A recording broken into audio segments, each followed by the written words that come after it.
Amy, let me tell you about a magical place that is so exactly designed to be enclosed space, year-round fun for the whole family that I bet you already know what I'm going to say before I even say the name. Let's say it together on 3. 1, 2, 3. Great Wolf Lodge. You got it, Amy. My kids loved Great Wolf Lodge when we went. You probably already know that it has a huge indoor water park with a wave pool, lazy river, a bunch of massive water slides. But then your pack can hit the other attractions because, wait, there's more. Great Wolf Lodge has adventure-packed attractions like Magi Quest, a live-action game kids can play throughout the lodge, plus the Northern Lights Arcade. Spent some quality time there, so your kid who loves the lazy river and your kid who loves fantasy games will both have a great time. Great Wolf Lodge also offers great dining options and complimentary daily events like nightly dance parties, all under one roof. Unpack the car once and you're settled in to have fun. And with 22 lodges across the country, you're always a short drive away from adventure. We've both had such great times at Great Wolf Lodge, so bring your pack together at a lodge near you. Learn more at greatwolf.com and strengthen the pack. We did it already. We got to keep doing it. What fresh hell? Laughing in the face of motherhood. You're not talking to Big Muscles 321, whatever. With Margaret Abels and Amy Wilson. This is a multi-billion-dollar industry pointing directly at my child. A podcast that solves today's parenting dilemmas so you don't have to. Why do you think it is always one woman in a bikini and 45 soldiers? Hello, everyone, and welcome to What Fresh Hell, Laughing in the Face of Motherhood. This is Margaret. And this is Amy, and today we're going to look at some new data about boys online and boys gaming and how it's all changing rapidly in the last couple of years. And it's not all bad, but it's not great either, so we're going to talk about it. But first, we're going to talk about what's in our mailbag. Mailbag. From an anonymous member in our Facebook group, facebook.com/groups/whatfreshhellcast, our anonymous member says, a small mom brag here. We went for my son's 4-year well visit, and when I was asking for advice regarding helping him through some very big changes, given that he is a highly sensitive, deeply feeling kid, she asked if I have a background in childhood development. Nope, I just listened to some great podcasts. Wow, I wish this wasn't anonymous. Love to see people bringing that what fresh hell knowledge straight to the pediatrician's office. And I love that the knowledge is humility. Like, what am I watching for? What am I curious about? Instead of, how can I do this perfectly? Congratulations. I would be so psyched if the pediatrician asked me that. Nice job, Anonymous. All right. This week, we're talking about some new data. There's 2 new studies. One is Common Sense Media has a new study called Boys in the Digital Wild, Online Culture, what boys are learning online and social media. And then there was also this new study about gaming. When I went to start researching this, I thought I was researching the same study that I kept reading about, and it turned out there were 2 different studies. So I think they dovetail in some interesting ways. Common Sense Media, which I use all the time, I know you have too, just you get a great sense of what's really going on. Is Wicked okay for my 6-year-old to go see, or is it too scary? It's a great resource for that. So they did this new study called Boys in the Digital Wild, and they were looking at the sort of culture of boys are learning about what it is to be a boy and a man from what they're seeing online. Yes. 91% of boys surveyed in this study encounter body transformation messages online. This is a super interesting one, and having boys, I have been very surprised, I would say, how much body transformation messaging is out there and how I've seen boys I know in my life and otherwise suddenly like, oh, I have to stop by, some big nutrition retailer in the mall because there's this and that, and wanting certain types of protein powders or whatever it is. And I realize that is coming through some sort of online messaging about, getting muscular. Even, this is a problem for girls. The girls are receiving problematic body transformation messaging, but that almost every boy is saying, yeah, I'm seeing it. So 91% body transformation messages, 69% of boys reported encountering problematic gender stereotypes, to which I'm like, how are there 31% they're not encountering problematic gender stereotypes? Right. They don't recognize it when they're encountering right. it is the answer. That's right. They're soaking in it. Right. They're like, right. No, never happened. Odd. Yeah. And 3 in 4 boys regularly encounter masculinity-related content. Again, like how is there not 4 and 4? But masculinity-related is messages about making money, messages about fighting, or weapons. This is definitely something that I'm aware of and worry about online is the messaging around masculinity, what it looks like, what it should look like. I mean, I am, without having read any of these studies, aware that there is a big world of manly man content. And I mean, from the kind of jokey, like Liver King, we only eat, brain smoothies kind of craziness to stuff that I think is much more insidious. Like everyone's lying to you. You are, I think, especially for like white boys, you are being usurped by the politically correct world and being told to be sensitive or have thoughts around how you treat women is not manly. And I definitely worry about that content. The most important thing that I learned from this study that kind of alarmed me, we were talking to Jean Twangy a couple weeks ago. We'll link to that fresh take in the show notes if you haven't listened yet. She studies social media and its impact on kids. And she has some pretty severe thoughts about it. Let's put it that way. We were talking about the algorithm and how you think, I don't think Instagram is so bad, but your Instagram is not your kid's Instagram. This study showed that algorithms and not user intent are the primary driver of boys' exposure to masculinity content. Meaning, even if your kid enjoys looking at guitar videos, even if your kid likes to look at how to do Minecraft videos, the algorithm is going to drive them being exposed to this content, whether or not they go looking for it. You can totally see this on your own. I mean, I was just making this joke. Someone was like, have you listened to the new Taylor Swift album?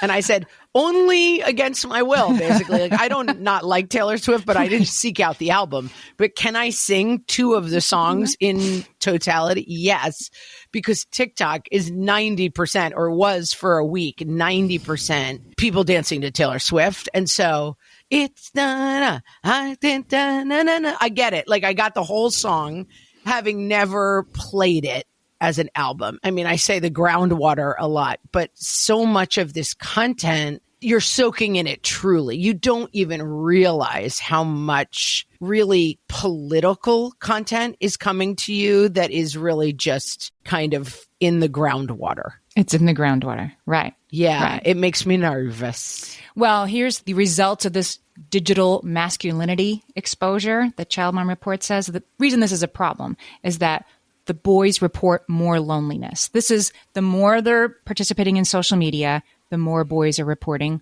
loneliness. The more boys are reporting self-esteem issues. The more they self-report that they actively avoid discussing their feelings or suppress emotions because that's what men are supposed to do. Like, yep, sign up, that's me. The more they are online, the more they agree with that statement.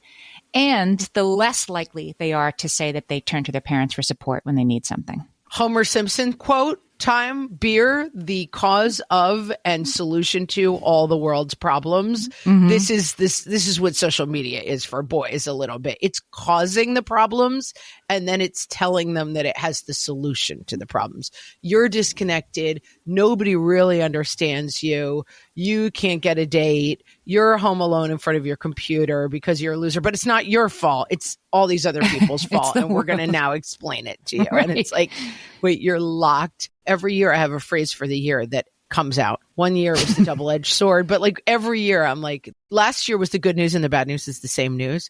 But I think that this year's theme has come to me, and it's life is not online. The internet is not real life. I feel like that is the thing that I find myself saying the most right now, that we're locked in these conversations that are like, if you can't tweet what side you're on, you're not part of the conversation, and trying to have conversations that, in fact, some of the things we're talking about online are real, but they're bigger and more complex problems than what we can deal with in a tweet. It's a little late in 2025 for your theme of the year, but it was worth waiting for because you're right. It usually comes, I would say, late summer. So this one's running a little bit late, but I think I've got it. But here it is. Here it is. Life is not the internet.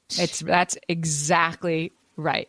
Okay, let's talk about gaming. Were your boys gamers? I thought they were, but here's what this research is showing me is that gaming has changed for a lot of reasons, including the types of games kids played. So my boys were and are gamers, but they don't play the games that are proving to maybe be a little more problematic in 2025. So we'll get into that. Uh-oh. I bet mine do, but okay. So Pew Research Center, Common Sense Media together did a research study on gaming. To your non-surprise, 97% of boys play some kind of online game. 73% of girls. So four out of 4 boys and 3 out of 4 girls play something on their phone or on the, I play something on my phone. I have Look a game at you that I doing play on that the subway. statistical analysis in your head. Yep.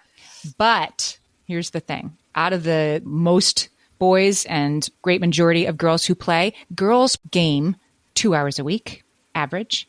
Boys and young men ages 15 to 24 play 10 hours a week. Yeah, that sounds right to me. Which is more than double what the average time for boys was 15 years ago. So over the last 15 years, the time boys have spent gaming specifically. So this is like the social media where like go buy more creatine is one thing. And then there's the gaming. I think it's 2 parts of the elephant, but but they're not exactly the same. So it's way, way up. So the New York Times did this breakdown of the study. We'll link to the article in the show notes because a lot of this research I'm going to quote owes a debt to that New York Times article. Claire Kane Miller and Amy Fan. Claire Kane Miller writes about parenting and sociology issues, and Amy Fan was the data cruncher. So why is this increase happening? So we're going to talk about why it's happening, and then we'll talk about next, like, why does it matter?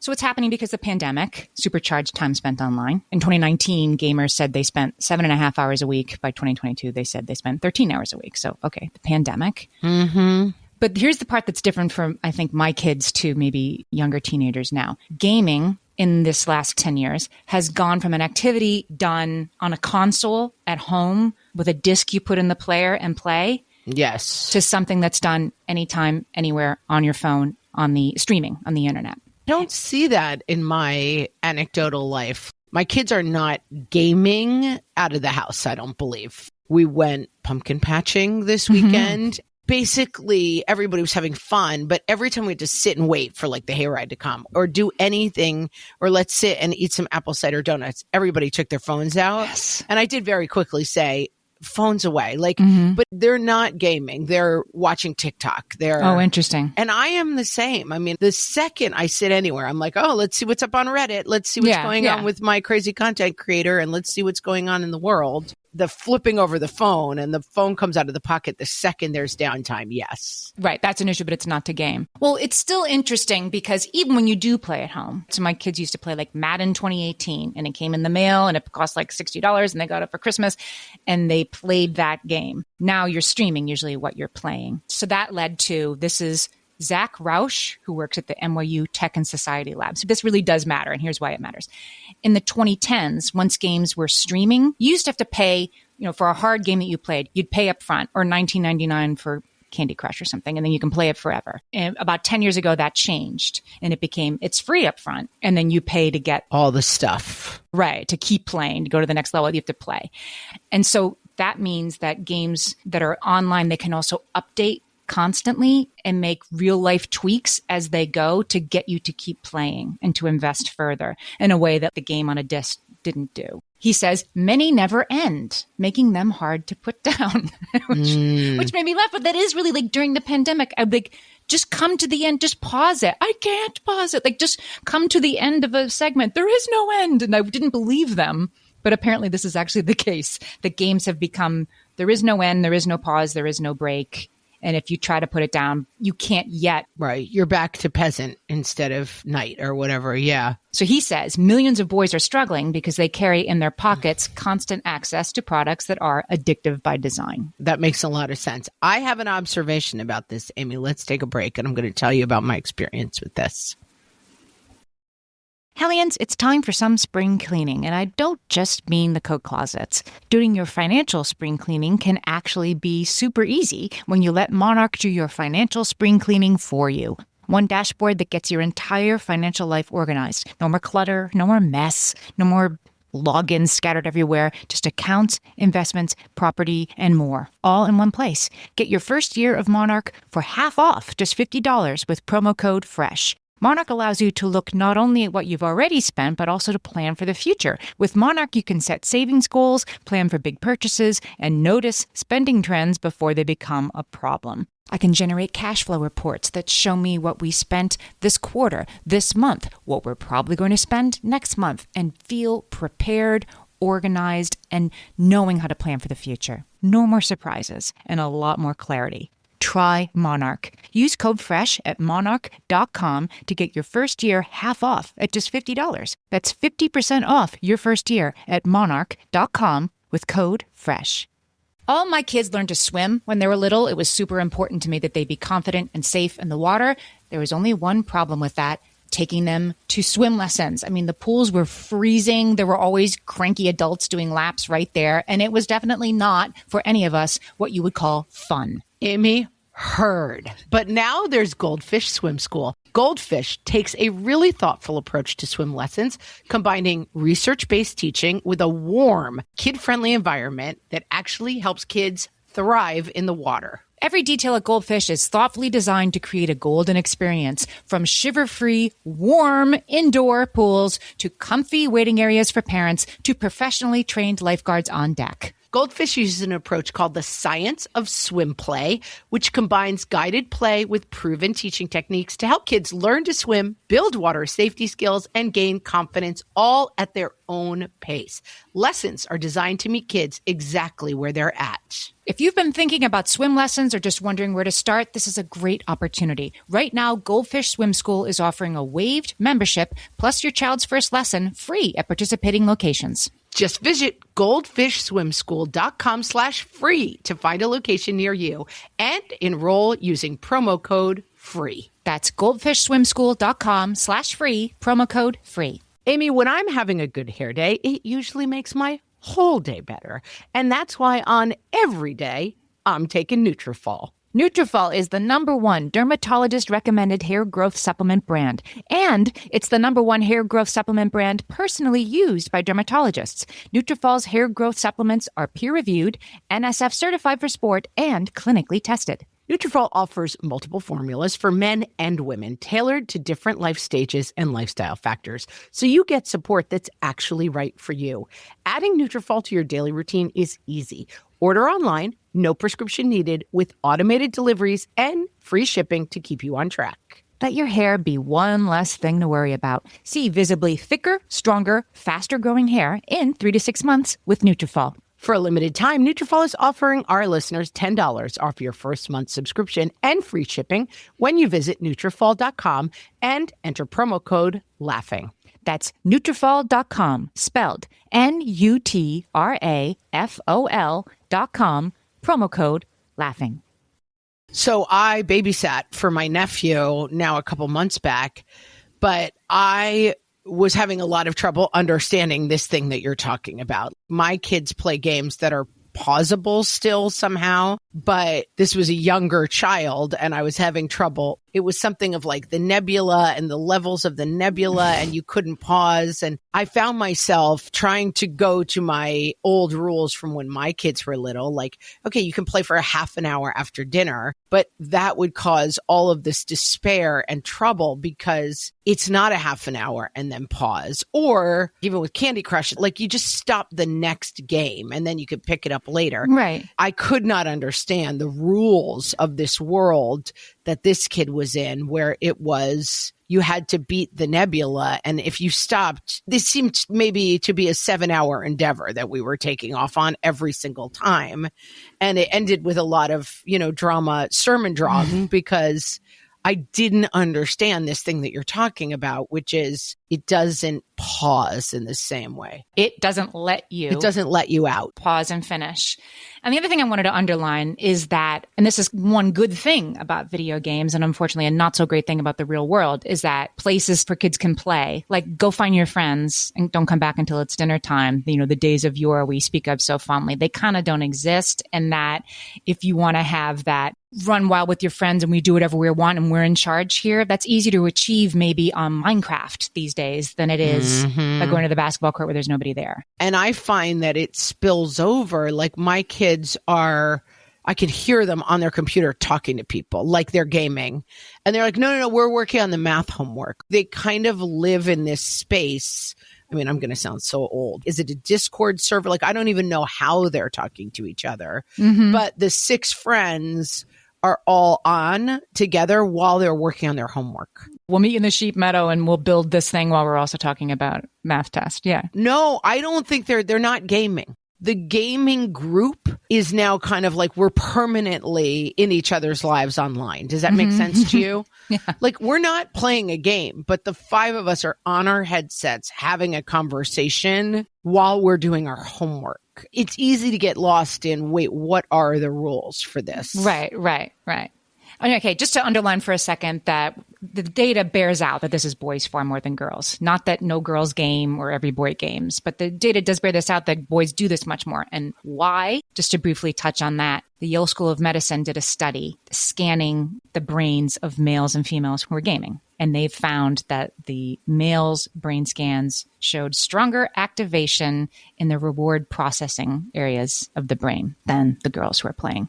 So it just literally lights up boys' brains in a particular way more than girls on average.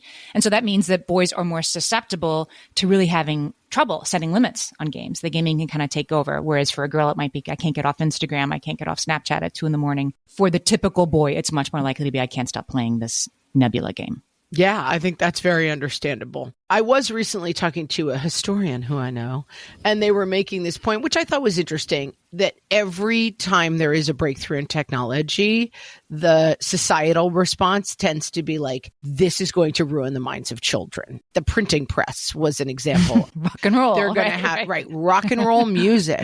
All of these things were like, they're specifically designed to trigger weaknesses in children that will make them bad. It's just something else to put on the scale of the conversation, because I think sometimes we think we're having a conversation for the very first time that I believe, yes, was had around the printing press, rock and roll music, all sorts of different things. Well, let's go into the valley together. We're going to go through all the reasons why this is probably something that's not totally great, that there's 10 hours of gaming for the average boy. But then I promise we're going to get to it isn't all bad, and we're going to balance the scale for sure. So what's interesting to me as I looked at this research is the last time I sort of clocked in on this is like games are bad because they're violent. You don't want kids playing too many games because of the content. Studies have not totally borne out that link. Certainly, there's more violent young men with AR-15s, and there's more first-person shooter games, and there may be a not great connection there. Right. And I would even say we don't know that there's more violent young men. We just know that violent young men have more access to that's a good point. Vastly harm-causing, like maybe a kid in the 1950s was throwing a rock at a store and, I mean, the slingshot. Yeah, I think the means of violence have changed, but I'm not sure the underlying violence has changed. That's a good point. Well, anyway, these studies of violent games make kids more violent have not totally borne out decisively that that's the case. So the concern that experts seem to have about this increase in gaming time is focused more on the time spent gaming and the inability to spend less time gaming than it is on the content of the gaming itself, which is sort of a shift. That makes sense to me. It really makes sense to me. So the gaming is displacing other things like physical activity, like in-person socializing. Nobody's at the soda shop or the basketball court. My uncle, who's only a couple years older than me, he used to hang around on the steps of the bank, like go to the main street in our town. The high school boys would sit on the steps of the bank and just, whistle. I don't know. Like they didn't do anything. They hung whittle? out. Maybe they whittled while they whistled. They twiddled their thumbs, as my grandmother would have said. Anyway, like that's what they did. And now like no more of that. You're home. Most importantly, it's displacing sleep. For sure. And this, I mean, I'm a huge believer in this. And since we talked to Jean Twangy, I have reinstated our turning the phones in thing because, I mean, we've all done this as adults, right? Burning eyed, bleeding from the eyeballs, tired. And I'm like reading Reddit threads about mothers-in-law who showed up to weddings in a white dress. Like, what am I doing? This is adding zero value to my life. It is costing me dearly in health and sleep. but I can't seem to stop doing it. But you can't seem to stop. It's got to be like the phone goes away. Yeah. Somebody pointed out that this gaming stuff doesn't even count the cost to homework and sleep and in-person activity that kids are spending watching other people play games on YouTube or where have you. Yeah. I feel like my kids were in the peak era of that a lot of time was spent watching other people game online. Yeah. I mean, is it the worst thing in the world? No, but it is if they're doing it in the middle of the night. And then I thought this was an interesting quote. Some teachers say that gaming has disrupted focus in classrooms. So this is a primary school teacher named Joanna. She was in the New York Times. She responded to their article with this comment. She said, as a teacher, I can point out the 5 boys in each class who spend the most time gaming because they're also the 5 with the hardest time focusing, the hardest time making friends, the most impulsive behavior, etc. And then she says, what I don't know is if gaming is the cause or the effect. Wow, this is really true. And as you started the quote, I was like, whoa, whoa, whoa, Johanna. And then she got there. Mm-hmm. I think that gaming can be particularly attractive and calming and a great outlet for kids on the spectrum with ADHD. It's hard to know which is which. And I think that we often see things as an effect when really they're not. It's a kid who has trouble socializing, a kid who doesn't have the motor skills to be on the soccer team. They're gaming more. They have harder time sitting still. I'm really not sure which is cause and effect. No. And I don't think we need to know. But to that end, the things that you struggle with, these kids, here's the issue, I think. Boston Children's Digital Wellness Lab did a study. They have a side they're taking in this game. It's that digital wellness is a possible stance to have in this world.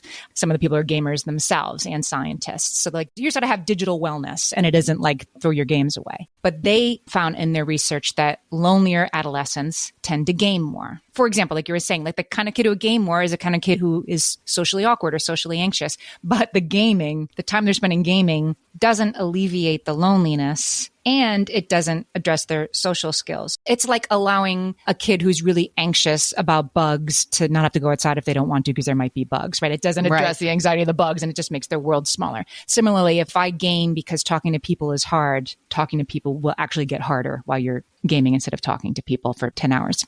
That's interesting to me. I'm not sure if I'm sold. I think that some of what I have seen in gaming, I get the big picture, but I do think that I have kids who have found things in online worlds. One kid in a forum about filmmaking, another kid in gaming with a group of friends from school that are like the 7 kids. They're either playing outside or they're playing together on the game. Yeah. I don't know that it's a net negative. Well, it depends. Depends on what game you're playing. Yeah. Depends on if you're playing with other people or not, right? Yeah. It depends on 70% of boys who game report witnessing bullying and harassment regularly. So if your kid's not one of the kids being bullied or harassed, then it's fine. If they are being bullied or harassed, it's not. I mean, it just seems like I totally agree. You can create you yourself a gaming situation that is net positive or at least net neutral, and it brings you relaxation and joy, and you can turn it off before you go to bed and it's not costing you sleep. Like, I think that's totally possible. And I think we'll get to the reasons why that's worth honoring. And also, the New York Times made this point that they didn't talk to a single expert researching what this data said and what the data means. Not one person was like, and so no more games. So take the games away. Right. So there shouldn't be games. Not one person said that. None of this is zero sum, right? And I think that plays out. I think that probably where I come out on it is that gaming is life. You know, like when I think about my kids, they played a lot of Fortnite in the day. It would be like, well, we were playing with this other team and they cheated and we were yelling at them. And it's like an interaction. Then at dinner after the game, we're having a conversation about, yeah, it's so frustrating when people cheat at games or people don't play fairly. I think that the more you can keep gaming in the real world, you know what I'm saying? Like, it is an extension of anything else in the world, but it's not its own world. It's not separate from the world. Does that make sense what I'm trying to say? It does. Like saying, okay, well, you have this group of friends and you all are movie critics together, right? There's this online site where people just discuss movies. But those kids are from an area of the country with different political beliefs, different religious beliefs. You guys are fighting maybe over those things. And that's what's going on in the rest of the country. Like being able to make the online world comparable to the regular world, I think is where I have found some agency in it. I think that's one of the, skipping ahead to takeaways, I think that is one of the things that's so important is for us to be the askable parent and the chattable parent about this stuff. So my kid was playing, some Mario Kart type game, pretty harmless, with their friends and the friends' friends, kids who they don't even know. Those kids had highly offensive usernames. Use your imagination. Not good. And my kid, who was an older teenager at the time, was like, how do I feel? I don't even know who this person is, but my friend does. And my friend's playing a game with the kid whose username, probably because they think it's funny, is espousing like violence against a group of people. And how do I feel about that? And am I supposed to say something to my friend? And as you were saying before, online is not real life. What's my responsibility in that space? Should I refuse to play? Should I say something? But they mostly were just bothered that their friend didn't seem to care. And I didn't have an answer, but I was glad that we talked about it because how would I know that was happening in the basement? Yeah, let's take a break because you're tapping into something that's really new and complicated about this. You know that thing where you get an amazing pair of shoes at a really great price and want to tell everyone about it? Yeah, so do we. Here at Designer Shoe Warehouse, we'll give you something to brag about, like the latest styles from brands you love, or the trends everyone's obsessing over, or shoes that make you feel like, well, you. So go ahead, show off a little. Find shoes that get you at prices that get your budget. Head to your DSW store or DSW.com today. DSW. Let us surprise you. My favorite skincare products actually feel more like self-care, like they're so nice to put on and they smell so good that I'm actually happy when I get to that part of my day. And I swear that is how I feel about Osea's anti-aging body balm. Amy, you are usually the lotions and potions queen on this podcast, but I have to say, hard agree. Osea's anti-aging body balm is a liquid silk body balm that combines the lasting hydration of a lotion with the firming power of a serum, leaving skin smoother and firmer. This body balm is clinically tested and designed to deliver visible results you can see and feel. So we've gotten to use this product for a couple of months now, and I swear I have really noticed firmer and smoother skin, like on the back of my hands. It's like getting a mini spa treatment from head to toe. Get a spring-worthy glow with clean, clinically tested skincare from Osea. And right now, we have a special discount just for our listeners. Get 10% off your first order site-wide with code FRESH at OseaMalibu.com. That's 10% off your first order with code FRESH at OSEAMalibu.com. And now, things moms say versus things moms do. From the What Fresh Hell podcast. Things moms say. You know what we love to do on a rainy day? Bake homemade scones and then cuddle up in a floor fort and read Swiss Family Robinson aloud. That's a family. Moms in real life. Are you kidding? Who spilled chocolate milk all over the floor? I haven't even finished setting up the pillows. Yes, I know this book is boring. You know what? Fine, forget it. Take these pillows and hit each other with them in the garage. Things moms say. My children love to cook. Last night, my 5-year-old made us a pesto lasagna with kale. Oh, it was divine. Moms in real life. No, it's not your turn yet. Mommy's just finishing the last layer. Okay, all right, come over and I will let you sprinkle the cheese on the top. No, not like that. Over here. No, too much. Okay, I'm just going to scrape that off because you added too much, even though I asked you not to. And into the oven. Things moms say. Camp? Oh, no, we don't do camp.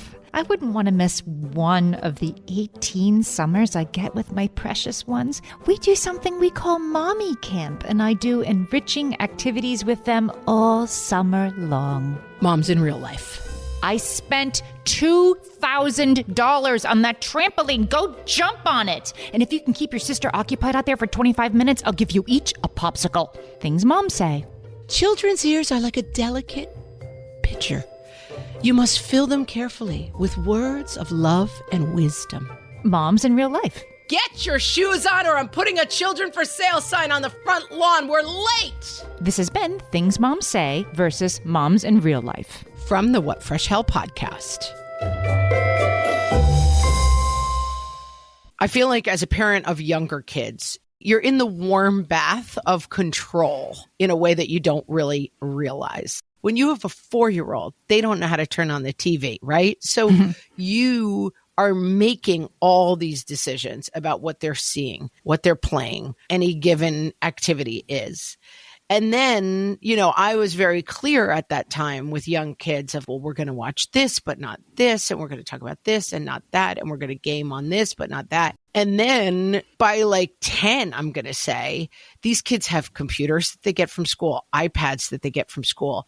One of our kids is in the basement, basically, of our house now. Your role in gaming moves away from you much faster than I was anticipating. The idea of, well, we have all these controls over these things. And suddenly my kids all have phones. They're in their rooms. I have no idea what they're doing on their phones, what games they're playing, who they're talking to. And so we try to have a lot of conversations around like, you're not talking to anybody you really know when you're on a game. Oh, this person's really nice. You don't know what that person is. You don't know that that person's nice. You don't know how to handle an offensive screen name. You're just in the basement alone in this world much more quickly than I saw coming. Right. All right. Well, now we've scared everybody, right? With all the bad terrifying stuff. Let's talk a little bit about the not so bad of gaming, because depending on your kid and the way that they use gaming, it really does have some good things. So we were talking about extremely intense interests last week. We'll link to that episode too. Fascinating about why kids get obsessed. And one of the reasons they get really obsessed with Pokemon or Magic the Gathering or whatever is that they love categories and to show mastery, and that gaming is a way that kids, boys who game, can develop feelings of competence and mastery and autonomy that are important skills to feel that you have developmentally. Absolutely. And I think that for kids on the spectrum, ADD, whatever's going on, who struggle with that mastery in other places in their lives, gaming can feel really good, right? Like if you every gym class get laughed at because you can't kick the soccer ball, right? It is nice to have a place where you feel much more capable and in control. I'm laughing because we used to play Wii Sports, or my kids would play Wii Sports, and I would, participate sometimes, which is another thing you're supposed to do, is like pick up the console once in a while and play with them. Anyway, they were better at everything than me. Like I was infuriatingly bad at everything as far as they were concerned. But Wii Sports ski jump, I don't really even ski. Wow, you were jump. amazing. I was amazing. You had to actually lean your body forward and like jump at just the right time, holding the things in your hands. And yeah, I was like record-breakingly good at ski jumping. And boy, was I happy about that. Like I got a lot of self-esteem from that back then. I've definitely seen kids who their capability exists online. And I have a friend now whose son is on an esports team in college. So they are playing sports at a college level by gaming, which seems, makes me feel like an old lady. I'm like, what? That's crazy. But I do think that it can be a sphere in which kids who struggle in other spheres suddenly find themselves feeling confident and capable. Well, Professor Annie Malheur at UNC Chapel Hill would agree with you. Oh, love it. She says, the nuance on boys and gaming is completely overlooked. There's this social outlet for gaming that much of the research has missed. Yeah, I agree. Studies do show that boys prefer to do activities with friends over like walking and talking. Like my daughter can get frozen yogurt and walk in Central Park with a friend and be very happy. I mean, I guess even that's an activity, but studies show boys don't want to sit and talk or hang out. They want to do something. I was just laughing about this because my youngest girl has started going to these kind of more teenage birthday parties, and it's 12 girls go to lunch somewhere. And I was just laughing. I was like, wow, that is a gender difference. Like that is a party that my boys have never and will never be invited to. Like, let's the 12 of us just go get lunch and sit nicely. Yeah, and just sit and hang out and chat. And it's true that would just never, ever be interesting to my boys. I wanted to give a shout out to gaming by yourself, because we've been leaning on sometimes it's good, it's social interaction. So one of my kids' games, he plays this game called My Singing Monsters Composer. Oh. Okay. It's on one's phone.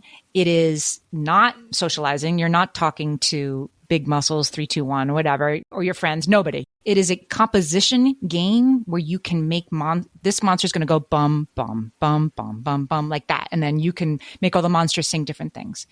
This kid's very musical and has, for several years now, arranged really complicated songs for the monsters on this game for fun. This is Unwind. This is Do It on Planes. And now that has moved into I'm arranging music and using composition software and arranging music for a chorus for a group of people.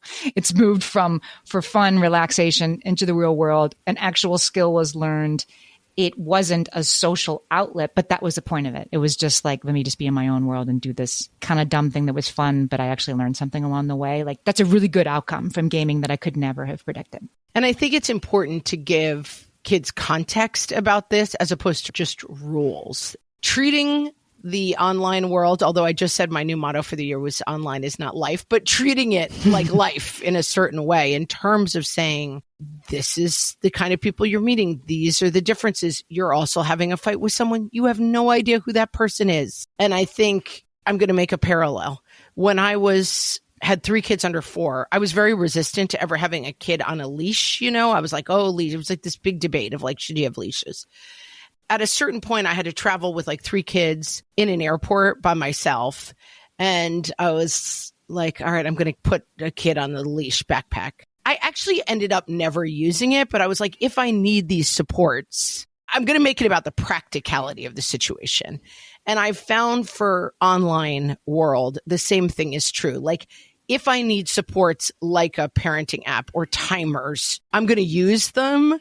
But I think the first line of defense is having more control, not just having the leash as the only option. Having kids who listen to you and know how to behave in spaces so that they're out of danger is the ideal.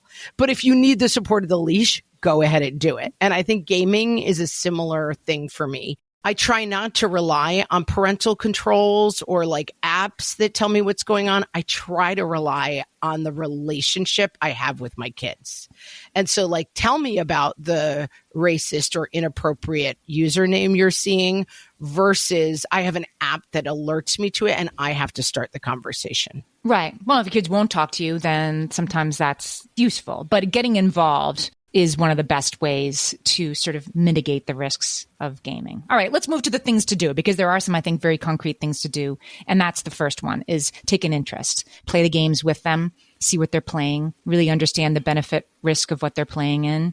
Be bad at the singing monsters and let them show their mastery over something. These are all good. I think another piece of that we often talk about, the first step is setting expectations in anything. What do I want out of this marriage? What do I want out of this parenting relationship? What do I want our relationship with gaming and online activity to look like? Because sometimes I think we assume that we're on the same page with our kids about what's dangerous and what's good and what's bad, setting an expectation very early on. And one of the things I've often said to my kids is, anything you do online, I want you to imagine me and your school principal sitting and reviewing with you in the principal's office.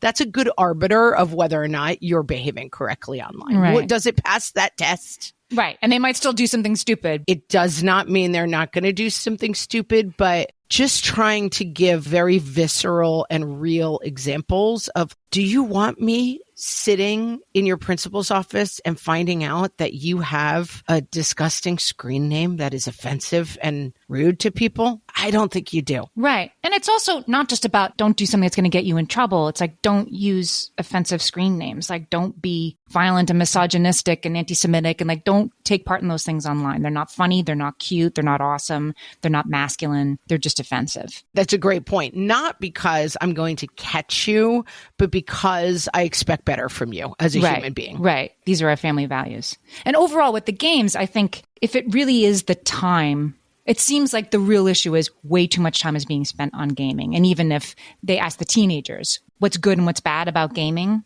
and a lot of them said it gives them a sense of belonging, it helps them with friendships. but almost half are like, yeah, it harms my sleep. Yeah, fair. They're admitting to it. And so I think it's coming at it for like you and the kid are on the same side of the net. Right. The problem is the gaming is so addictive that you're not getting your homework done or you're staying up too late. Sometimes parents only find out when their kids' grades really suffer that there's, games being played under the covers at 2:00 in the morning. And I think you have to greet that with compassion. Like these games are that addictive. Well, you've said this a lot, and I think it's a good point. I use it a lot with my kids. Getting them in on the idea of like, this is designed to make you not want to stop playing. They're trying to trick you into playing more and putting that really frankly in front of your kids. Yeah. Then there's time tracking, which we talked about that recently, what your kids and your family are doing with their time versus what you set out to do with your time. It's another way where you can ask your kid to time track. Like I want you to, for a week, Laura Vanderkam has a time tracker and we put it in the newsletter, our most recent newsletter, and we can link to it from this episode too, just for a couple of days, because I think it might surprise your 14-year-old as much as you. Like, wait a minute, I did 18 hours of this week? Yeah. And only 10 hours of homework? Really? When it's black and white, it's not mom being annoying. Yes. Making it the lady versus the mom. The lady is the time says you tracker. did 15 hours Right, of Grand Theft Auto this week. Right. Your little color and marks show us the truth. And I don't think it should be only up to parents. It's all on us and it shouldn't be all on us. This is a guy, Bennett Sippel, who works at the Tech and Society Lab. He says parents' boundaries don't stand a chance against products designed to keep kids hooked. Platforms must take responsibility. I mean, agreed. And I hate that it's us trying to teach our kids to resist the addictive design of things designed to make them not sleep. But for now, it is up to us. Right. That's a thing we talk about, that we're at the tip of this huge spear, which is addictive games and everything else. And suddenly it's mom's fault that your kid's playing too much. It's like, whoa, Right. This is a multi-billion-dollar industry pointing directly at my child. I think that especially as my kids get older, just conversations about this, because we've had to deal with a lot of I don't even know what the ratings are, but like the mature games and the more violent games. For a while, it was like no single person shooter games seemed like a good line. But as my kids have gotten older, we do have a lot of conversations where I'm like, this is what I'm reading, that this game is very violent, that this game has misogynistic elements, that this game is really gory. Like, what's appealing about it to you? Here's what I find worrisome about it. At a certain point, you're going to make your own decisions at 17, 18, 19, 20 about what you're going to be doing and how you're going to be gaming. But I'm not saying no because I'm just a goofy mom prude. I'm saying no because these are my concerns. Like, how do you react to those concerns? Do they concern you? What do you think the effect of playing a game where you're beating up women? Like, what? Why would you want to do that? That's not appealing to me. Like, explain it to me. I now basically let my kids play pretty much anything they want, but I'm like, you're going to hear from mom about it if it's something that I find gross. Right. Going back to that very beginning, that only 69% of boys say they see problematic gender stereotypes makes me think that maybe they do need sometimes our help putting into context. Why do you think it is always one woman in a bikini and 45 soldiers? What is that saying? Exactly. I think this all comes down to like communication, as you have to do about all other things, and then probably some limits around it as well. Communication With our children. We have to do it again. I thought we did that already. We did it already. We got to keep doing it. So sign up for our newsletter because you'd already have the time tracker if you did. Once a month, we send what we're watching, reading, listening to. Last week, I sent everybody 3 things I bought on Instagram that I actually liked that weren't complete 11 p.m. wastes of time. Love that Imagine that. Yeah, they really were. And so you sign up for that, go to the link in our show notes or go to whatfreshhellpodcast.com to sign up. We would love to have you join us. And with that, thanks so much for listening, and we will talk to you next time. So long.